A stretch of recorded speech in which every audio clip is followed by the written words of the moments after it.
Hi everybody, welcome back to another Books and Looks video. I'm Jen, and if you are coming back for another video, you've seen others, thank you so much for watching. I hope you enjoy them. If you're new here, again, I'm Jen, hi, and I make videos where I talk about books that I've recently read while I do my makeup for the day. So it's like a combination book review, get ready with me video type thing. So thank you for joining me and watching, and I guess we'll just go ahead and dive right in. So today it's Labor Day weekend, and I don't have any plans. I'm not really doing anything, but I do need to run to the grocery store because my immediate family, my husband and my son and I, we're going to have a picnic. So I do have to get ready to go out. I forgot a couple of things for our picnic today, and so I have to run out. So I have a good reason to get ready for the day. And I figured, why not make a Books and Looks video? So today's book is How to Stop Time by Matt Haig. And I don't know why it's reversed. Sorry about that. How to Stop Time by Matt Haig. He wrote The Midnight Library, which I also read a little while ago, and I loved that. So when I saw this, I knew I like his writing style and his stories and stuff, so I thought, I'm going to give this a try. Also, that cover, isn't that cool? I mean, now that I've read the book, like some of it has meaning, but it's, clock hands, so I thought that was a nice little touch. And I don't know, there's, like the piano has meaning. The mother and son has meaning. Yeah, it's good. So let me tell you about it. So it is, I guess it's a love story. But the main character, the narrator, is Tom Hazard, and he has what eventually has a name that I can't remember, a scientific name, but essentially he doesn't age like normal people. He ages at like 1/10 the speed of everybody else. And it's just this weird like genetic abnormality or whatever, genes or whatever, that he doesn't age. So, but it doesn't start until he's like 10 or 12. He just stops aging. So for like the first decade of his life, he ages normally, and then he like slows down and stops, like puberty basically. So when he's a young child, and the whole story takes place in like present day, and there's flashbacks.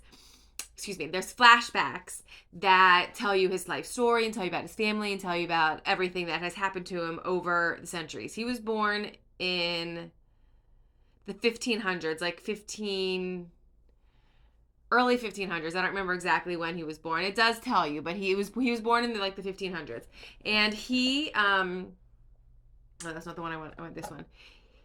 So when he was a child, you find out that his mother was burned as a witch. Yeah, his mother was burned as a witch. And his mother was burned as a witch in England. And so because everybody thought when he stopped aging, they're like, oh, she put a spell on her child so that he would stay young forever for her, and so that she could, be a mother for him or whatever. And then they also thought that there was like a random person in their village who died suddenly, and they were like, oh, she's a witch. She killed him with her witchy power so that his life force could keep her son young. Crazy witch people. So she gets burned, or no, I'm sorry, she doesn't get burned, she gets drowned. And so Tom is like, at this point, he's like 18 or something, but he only looks like he's like 13. So he runs away because they decide they're gonna they start tormenting him and stuff, and he's also trying to mourn his mother who died because he has this weird condition. So he runs off, and he manages to survive for a good long time. When he first runs off, he meets and falls in love with this girl, Rose, and they fall in love, and he basically tells her, at this point he doesn't know what's happening. So he's like, I don't know what's wrong, I just don't age. And she's like, well, okay. But they end up falling in love, and they have a child together. But then again, it had like 10 years passes, but he only looks like a year older. She looks like she's in her mid-20s, and he looks like a 15-year-old. So they come after her because he's in a new town. They come after her and are like, oh my gosh, you're a witch. and you put a spell on your husband so that he would stay young and handsome forever. And so they go after her. They don't kill her, thankfully, but he runs away. He's like, I'm a danger to you. I'm a danger to our daughter. I'm going to leave. And so that way you'll be safe. They want me. I'm the problem. So he runs away and basically just like moves from place to place, never really settles down. And then, I don't know, like another 10 years or so goes by, and he finds out that his wife is very sick. She's dying of either smallpox or tuberculosis, or like one of those diseases that was deadly back then. And he comes and he finds her because he loves her and she's dying. So he finds her on her deathbed, and he's like, how's our daughter? And, you know, after they like talk for a while, and she's like mad at him, and but they make up and blah, blah, blah. And he's like, how's our daughter? And she says, our daughter ran away. She was like you. So we find out that the daughter also has this weird genetic condition where she doesn't age. And, you know, in this time period where people are killed for being different or odd, she runs away. So her like dying wish is for him to find her and protect her and keep her safe, etc., etc. So that's like the goal of the story. He is trying to find his daughter, who is like him, doesn't age, but he has like no idea where she is. And in the meantime, he also has to try to survive and not die. So, you know, fast forward a couple hundred years, he looks like he's like in his 20s, and he finds out that there's a thing called, what is it called? The Albatross Society. Because, you know, back at this time, it's like the 1600s, 1700s, they believed that albatrosses were like the longest living animal on Earth. So these people who have this genetic disposition or whatever, just a genetic anomaly, they join the Albatross Society, and they like help each other, they protect each other, they give each other like false identities and help them move. And this one guy leads it all, and he's kind of in charge. He was able to like come together with this massive fortune, and then he rules over the Albatross Society. They call each other Albas. So he basically looks for albas and then helps them survive and stay away from people who would mean them harm, whether it's like witch hunters back in the day, like when that was still a thing. They would, you know, hunt people down for being different and kill them. So he would like protect them from witch hunters. Or in more modern society, he would protect them from like scientists who would want to, you know, kidnap them. And there's like a little flashback during the Second World War where the Nazis were trying to find albas and do experiments on them so they could figure out how to live forever and make super soldiers or whatever. So the leader of the Albatross Society protects them from that. And he really, what he ends up doing is like breeding fear in all these people and making them think, oh, all these people are after me. I need the Albatross Society to survive or I'll never make it. And at least now I know there's people like me, and there's people who understand, but they can't like be together. They have to like stay separate and safe. And then the rule is every 8 years they have to go somewhere new, start a new identity, because they figured out that like 8 years was the time period when people start recognizing like, wait a minute, you look exactly the same you did 8 years ago. Like, what's up with that? So the Albatross Society has all these rules. And after those 8 years, you have some sort of like job to do, a task to do for the Albatross Society to help it maintain and, you know, remain secretive or whatever. So Tom, his first 25 years of his life were pretty torturous. He lost everybody he loves, and he feels like it's his own fault. So he goes in hiding and just like survival mode for a really long time, hundreds and hundreds of years.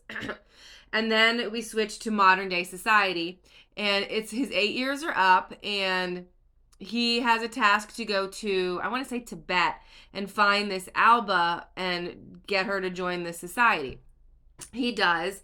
But when he gets there, she is dead. So he was actually kind of glad, because you find out that if the person refuses to join the Albatross Society, they are deemed a threat to the Albatross Society, and you have to kill the person. So it's like, join our group or die.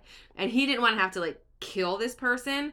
So he was grateful that she had died of her own accord. She actually just like died normally. She wasn't murdered or anything. So you find that out as well. Like, the Albatross Society is sketch. Well, all this time, he has still been searching for his daughter. No idea where she is. He knows her name, and he basically knows what she looks like. But, it's been 100 years. It's hard to say how she has changed. So, modern day, he did the task in Tibet, and then he decides he wants to be a teacher in London and live a real quiet life. Like nothing, just, whatever. He wants to be a history teacher because he knows a lot about history. He's lived all over the world. He's experienced, you find through the flashback, he's experienced like all kinds of cool things. He's like, I'd be a great history teacher. So he gets set up in London as a teacher. And as it turns out, London is where he like grew up and where he fell in love with Rose and they had their daughter. So he starts really struggling with all these memories. He goes back to places that, like, he's almost like tormenting himself. He goes back to places, he goes back to the place where he first met Rose. He goes back to the home where he said goodbye to Rose and found out that his daughter was missing, etc.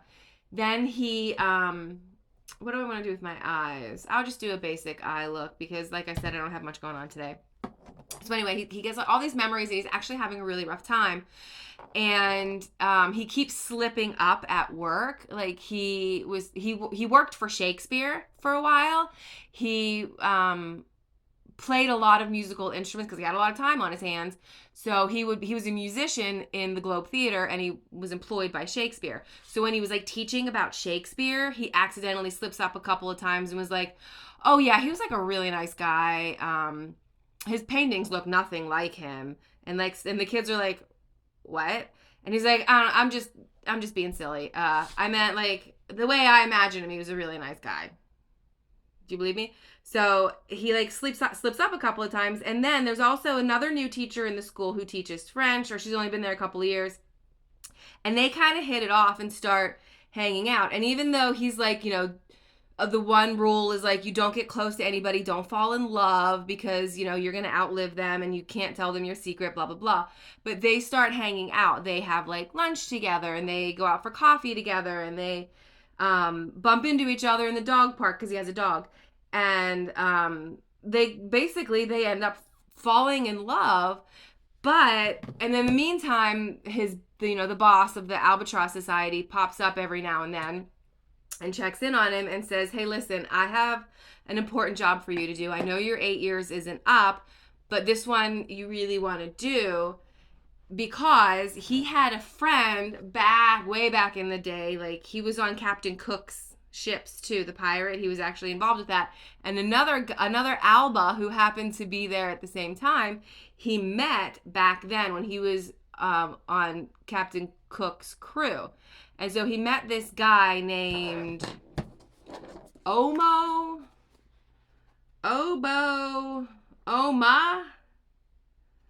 I'm not going to find his name. It was something unique because he had been,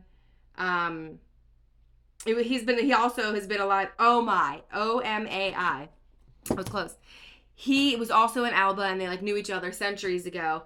But as it turns out, Omai is now living in Australia and he's a surfer. And he has literally been surfing his entire life, hundreds of years. He's like elite.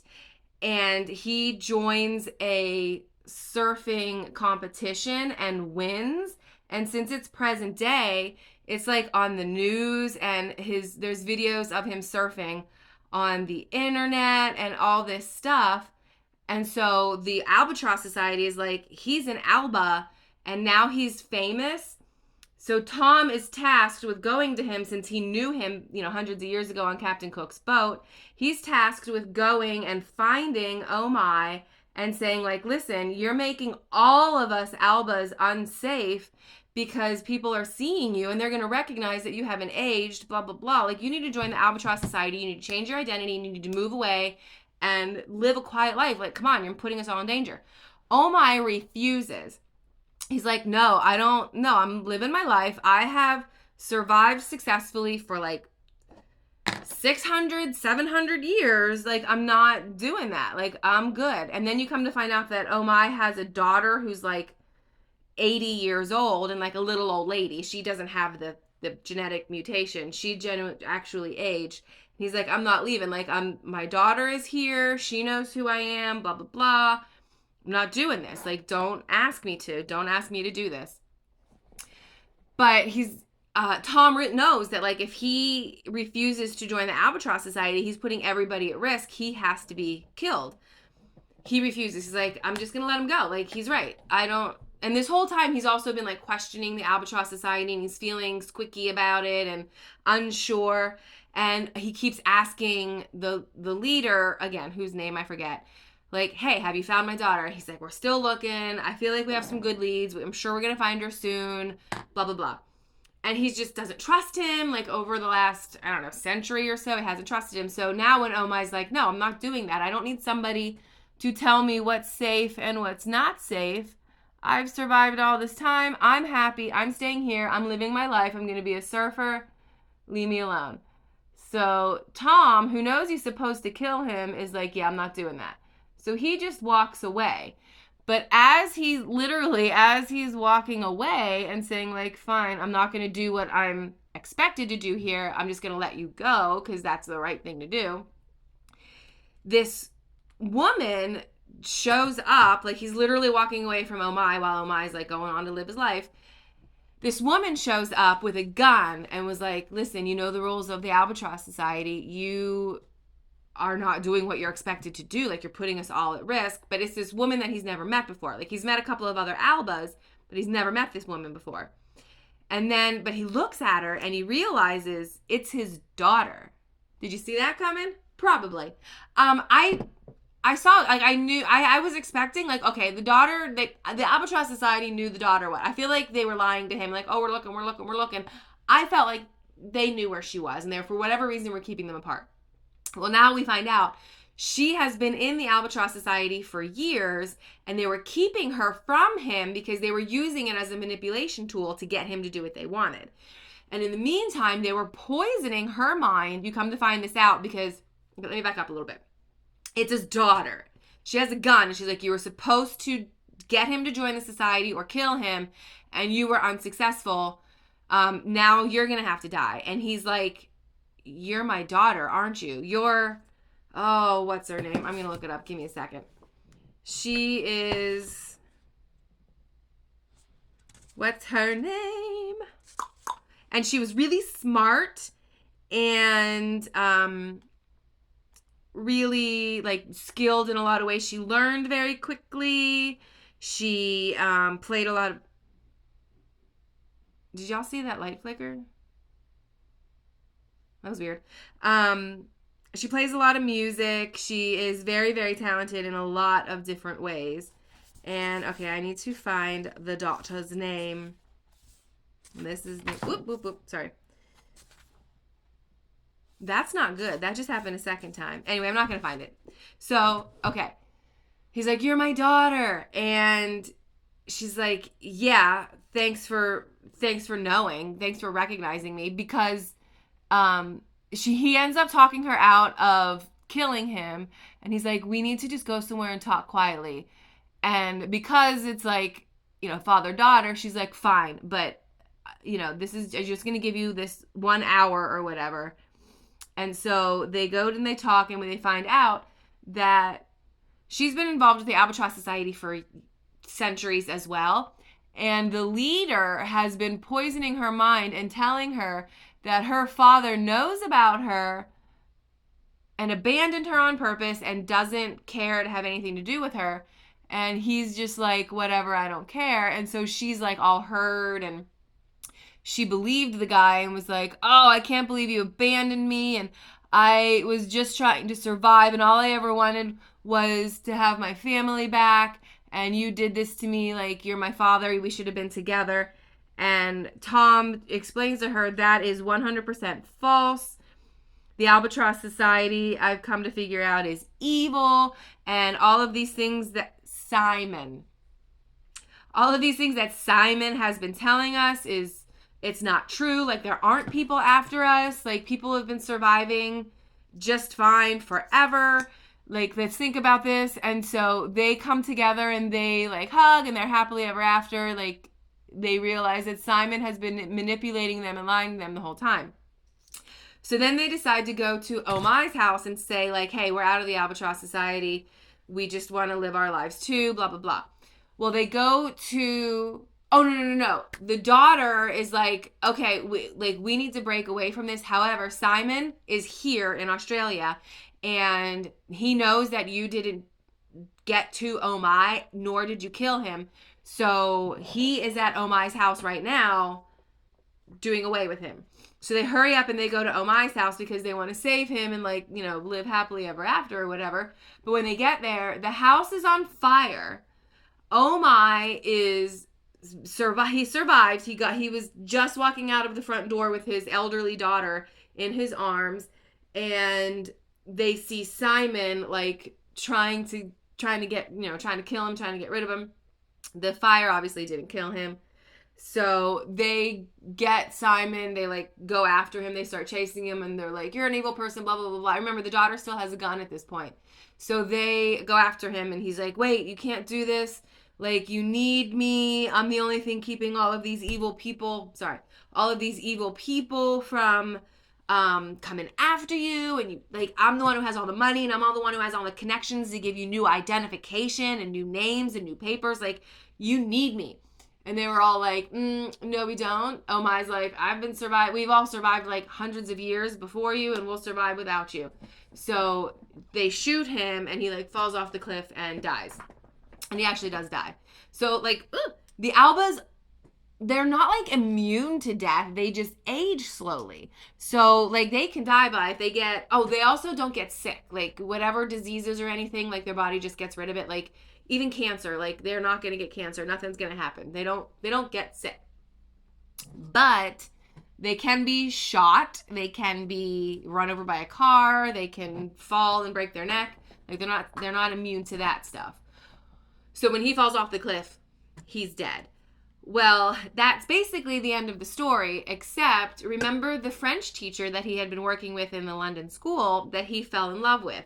He had to basically abandon her because Simon was like, you can't have relationships. Like, you're going to put us all at risk. You need to end this. So he did. He ended it, and it, like, broke her heart, and then they weren't talking for a while.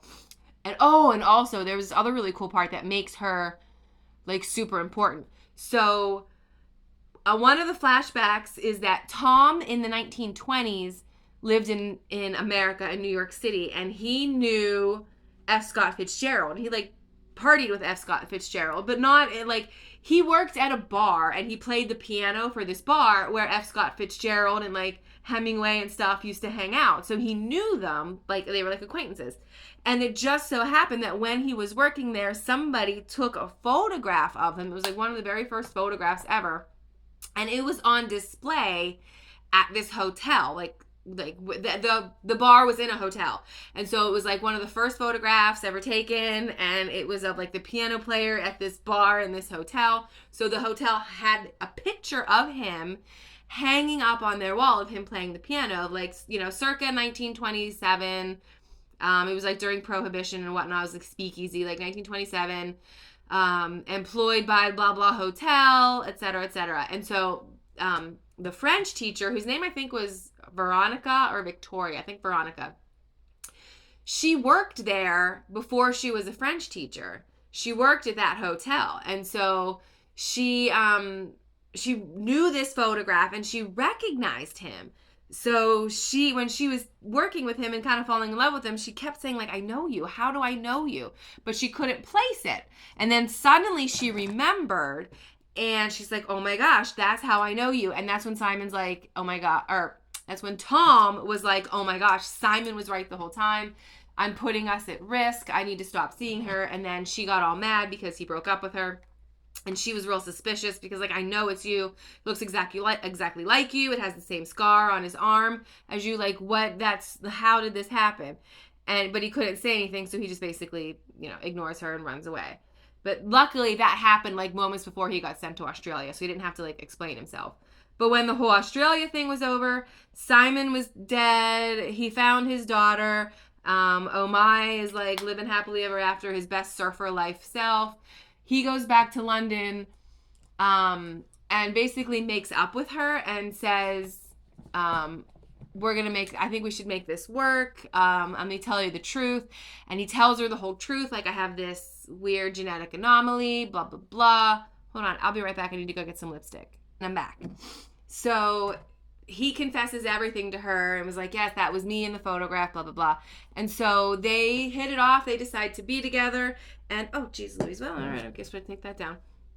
They decide to be together in London, and they decide to be together. And then it's like fast forward, I don't know, I want to say like one year, I think. They fast forward 1 year, and she's pregnant. I don't know if they're married or not, but they're together. They're living happily ever after. Simon's gone. The Albatross Society is basically gone, and they're living their lives. And he has come to realize over the course of the story that isolating and like staying away from people whenever you're afraid to hurt them or you're afraid they're going to get hurt isn't necessarily the right way to live. He was depressed. He was lonely. He was doing things that he didn't agree with. And then he realized that he just needs to be true to himself, honest with himself, and honest with others. He doesn't have to go tell them the whole world, hey, I have this thing, but he can open himself up to some people and, live happy. He can be happy even though he knows that he's going to outlive his girlfriend. He's probably going to outlive this daughter that he's about to have. But he also has his other daughter from hundreds of years ago who is also in Alba, and like she doesn't settle down. She's like, I've been moving around constantly my whole life. I spent most of my time in Scotland, in like the middle of nowhere in Scotland, and she's like, that was my favorite place I ever lived. So she goes back to Scotland and lives like a quiet life up there, comes to visit every now and then and spends time with her dad and her soon-to-be baby sister. So it ends on this beautiful happy note where everyone basically lives happily ever after. Oh my, is living his best life. And that's how it ends. So I got this TikTok lip gloss. I've never used it. I don't know how this is going to look. It might be a horrible color. Let's see. Okay, I kind of like the color. And a little more pink than I would usually wear. But I'm good with it. I like it. I did use a different color before, and this stuff stays on. I used like the darker purple the other day. I put it on in the morning, and it came off a little bit at lunch, but not even so much that I needed to reapply it. I had to wash it off at bedtime. That's how well it stays on.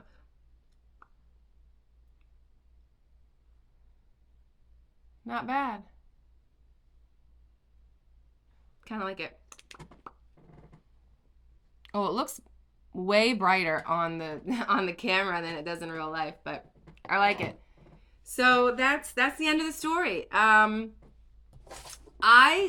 really enjoyed it. The plot was not super involved, like the plot was like, his modern day, he's looking for his daughter, he's the Albatross Society, he's working in London as a teacher because he's just trying to live a quiet life, falls in love with Veronica, but can't be with her, sad, and then gets sent to Oh My, realizes he doesn't want to kill him, and then Simon comes to do it himself, and then he kills Simon and is out. Like, that's the basic plot. But what's really cool is that, like, all this stuff from the past kind of, like, it was a lot of flashbacks. And I like that. I thought the flashbacks were cool. Like London, 1599.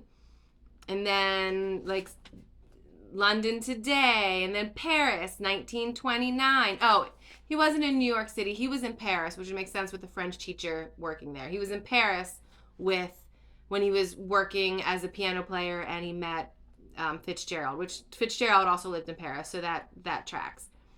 England, 1768, Australia today. So it's like all over the place, all over time, and really, really good. I loved it. I would give it, I think I'm going to give it a 9 out of 10, which is high for me. I very rarely give 10 out of 10s, but I would give it a 9 out of 10. It was beautiful. It was very philosophical. It said a lot about like life and meaningful existence, and like what's important, and experiencing things and not giving up on having life, having a life that you love, and doing what's true to yourself, and recognizing that that's what's important. It's really, really good lessons about life, and I liked it. I really did. I would recommend it to anybody who likes those kinds of books that really make you think. It's a book that really makes you look at your own life and look at what's important to you, and it was good. It was good. I'm not going to get too much into that, so I don't want my video to go too terribly long. So yes, that's the end. Thank you so much for watching. I hope you like my look today. It's my basic everyday go-to look since I'm not doing anything today. Well, I'm going to the grocery store. Yeah, so this is my look. This is my regular everyday look. Feel free to copy it or tell me it looks terrible. Any comments below about my look or the book, I love it. So please add some comments below. Like my video. If you aren't already subscribed, please subscribe. And check out some of my other videos while you're at it. And yeah, thanks for watching.